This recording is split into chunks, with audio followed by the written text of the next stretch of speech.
ለ1446ኛ ኢዱል ፈጥር እንኳን በሰላም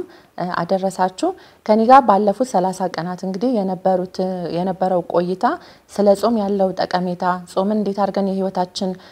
አካል እናድርገው እንዲሁም የተለያዩ ጠቀሜታዎችን እንዴት እናገኝ የሚለውን አይተናል በዚህም ቆይታችን እንግዲህ የጾም ጠቀሜታ ምንድነው የተለያዩ አይነት ህመሞችን እንዴት ይከላከልልናል ከዛም ባሻገር ጾም ላይ ደግሞ ያመጋገብ ሂደታችን ምን ይምሰል ከዛም በተጨማሪ ደግሞ የተለያዩ የጤና ችግር የጤና ህመም ችግር ያለባቸው ሰዎች ስኳር ደም ግፊት ያለባቸው ሰዎች አመጋገባቸው ምን መምሰል አለበት ስፖርትንም እንዴት አድርገን ነው የህይወታችን አንዱ አካልና ረመዳን ላይስ ምን ማድረግ አለብን የሚሉ የተለያዩ ጠቃሚ የሆኑ ርዕሶችን በማንሳት ተወያይተንበታል ከዛም በተጨማሪ ይህ እንግዲህ ረመዳን ላይ ብቻ የሚያቆም ነገር አይደለም ጾም የህይወታችን አካል አንዱ ማድረግ አለብን በሱና ጾም መበርታት አለብን ሸዋልንም ጾም እንግዲህ መቀጠል ጥሩ ነው ከዛም በተጨማሪ ሰኞና ሐሙስ ጾም የህይወታችን አካል በማድረጋችን ይሄንን ጥቅም ከአንድ ወር በዘለቀ በዘላቂነት ምናገኝበትን ሁኔታዎች አይተናል በዚህ ረመዳን ብቻ ሳይሆን ለወደፊትም ለቀጣዩም ኢንሻአላህ በደንብ የሚጠቅም የተለያዩ ርዕሶችን አንስተን ተወያይተንበታል በጣም ግን ችላ መባል የሌለበት ነገር አብዛኛውን ትኩረት ያደረገው አመጋገባችን ላይ ነው የሰው ልጅ እንግዲህ የሚመስለው የሚመገበው ነው ጤናማ ያመጋገብ ስርዓት ጾምም ሆነ ከጾም ውጪ በምን መርጥበት ጊዜ ሰውነታችን ጥሩ አቋም ላይ እንድንሆንና ደህንነታችንም እንዲጠበቅ ያደርጋል ጤናማ አመጋገብ ብዙ ወጪ ሳናወጣ ቤታችን ውስጥ በመናገኛቸው ነገሮች ከጥራጥሬም ፍራፍሬም አትክልቶችን በማዘውተር ለጤናችን በርካታ የትየለሌ ጠቀሜታዎችን ማግኘት እንችላለን ስለዚህ ይህንን ነገር ልብ ልንለው ይገባል እላለሁ እኔ ጨርሻለሁ ወሰላሙ አለይኩም ወራህመቱላሂ ወበረካቱ ታዲያ የኢድ ለት አመጋገባችን እንዴት ይሆን ብዙ ጊዜ ሰዎች እንግዲህ የሚያጋጥማቸው የኢድ ለት ጾሞ 30ውን ቀን ካዋሉ በኋላ የኢድ ቀን የምግብ ያመጋገብ ስርዓቱ ለየት ይላል ብዙ ጊዜ በባህላችንም ሆነ በብዙ ካልቸር የተለመደው ጣፋጭ ነገሮችን ማብዛት ቅባት ያላቸው ነገሮችን ማብዛት እነዚህ ነገሮች እንግዲህ በብዛት መመገብ ከዛን ዘመድ ጥየቃውን በየሄድንበት በደንብ እንበላና ከዛን የሆድ መጨናነቅ ከዛን ድካም መሰማት ቀኑን ደስተኛ ሳንሆን እንድናሳልፍ ያደርገናል ከዛም አልፎ ደግሞ ለህመም የመዳረግ ሁኔታዎች ሊያጋጥሙ ይችላሉ ታዲያ በአሁኑ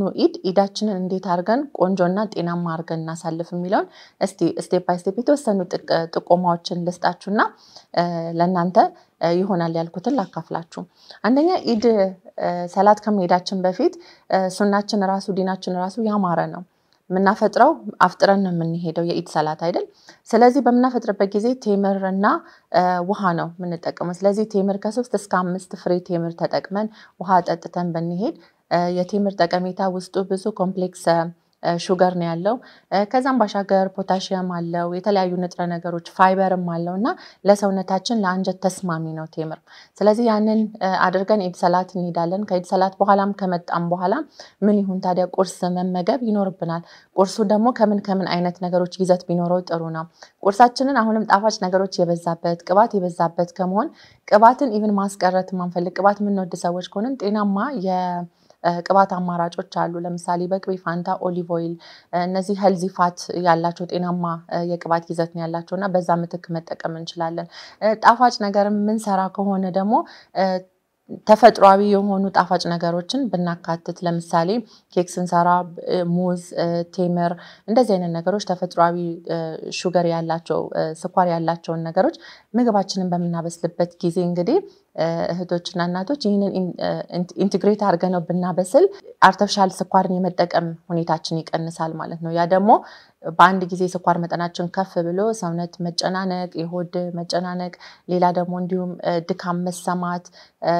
ዲዚነስ እንዳይኖር ያደርጋል ማለት ነው ስለዚህ እነዚህ ነገሮች ማካተት ከዛም ባሻገር ደግሞ ፕሮቲን ያላቸው ነገሮች እንደ እንቁላል እርጎ ያሉትን ከቁርሳችን አንዱ አካል ብናደርግ ሌላ ኮምፕሌክስ ካርቦሃይድሬት ያላቸው የኛ ጥሩ ባህል እንደውም ድፎ ዳቦ ሲሰራ ከስንዴ ከአጃ ከገብስ የተሰሩትን አማራጭ ንጹህ ፍርኖ ዱቄት ወይም ሪፋይንድ የሆኑ ፕሮሰስድ የሆኑ የዱቄት አይነቶችን ከመጠቀም ይልቅ ሞር ወደ ተፈጥሯዊ ያለውን መተካት እንችላለን ማለት ነው። ከዛም ባሻገር በኢድ ላይ ብዙ ጊዜ ረመዳን ጾመን ፈሳሽ ብዙ አንጠጣም በቀኑ ክፍለ ጊዜ። ስለዚህ የምንጠጣውንም የፈሳሽ አይነት ልብ ማለት ይኖርብናል። ግሉኮስ የበዛባቸው ካርቦኔትድ ድሪንኮች፣ እነዚህ ሶፍት ድሪንኮች፣ ለስላሳ መጠጦችን ማዘውተር አይመከርም በኢድ ቀንም ቢሆን። ምክንያቱም የጨጓራ መቆጣት ከዛን መጨናነቅ ሊያመጣ ስለሚችል፣ ስለዚህ ሌሎች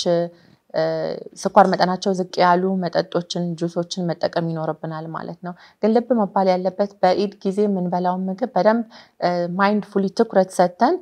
መመገብ ይኖርብናል። መጠኑ ደግሞ ዋናው በጣም በቃ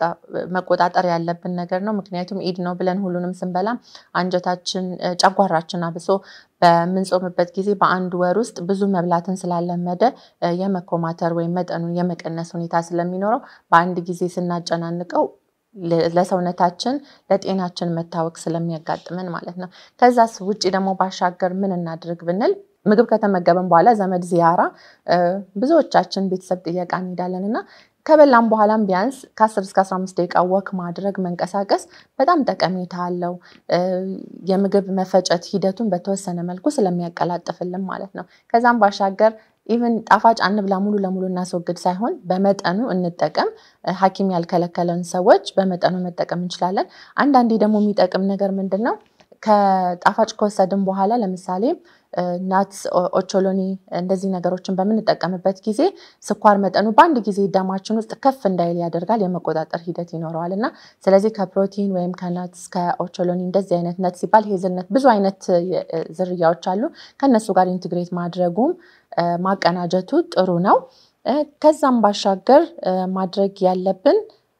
ቀስ ያለን መመገብ ይኖርብናል። እንግዲህ ከሌላ ተጨማሪ ማድረግ ያለብን ነገሮች ምንድናቸው? ኢድን ልብ ብለን በደንብ ትኩረት መስጠት ያለብን ምግብ የኢድ አንዱ አካል ነው እንጂ ኢድን የሚያደርገው ምግቡ ብቻ አይደለም። ይሄ የጋራነት ስሜት፣ አብሮነት፣ ዚያራው፣ መጠያየቁ ሌላ ብዙ ፐርስፔክቲቮች አሉት ኢድና ምግብ ብቻ ነው ብለን ያንን ኮንሲደር አድርገን በምግብ መጠቀም የለብንም። ስለዚህ ኢድን በዚህ መልኩ ጤናማና ደስተኛ ኢድ ማሳለፍ እንችላለን። ወሰላሙ አለይኩም ወራህመቱላሂ ወበረካቱ። መልካም ኢድ።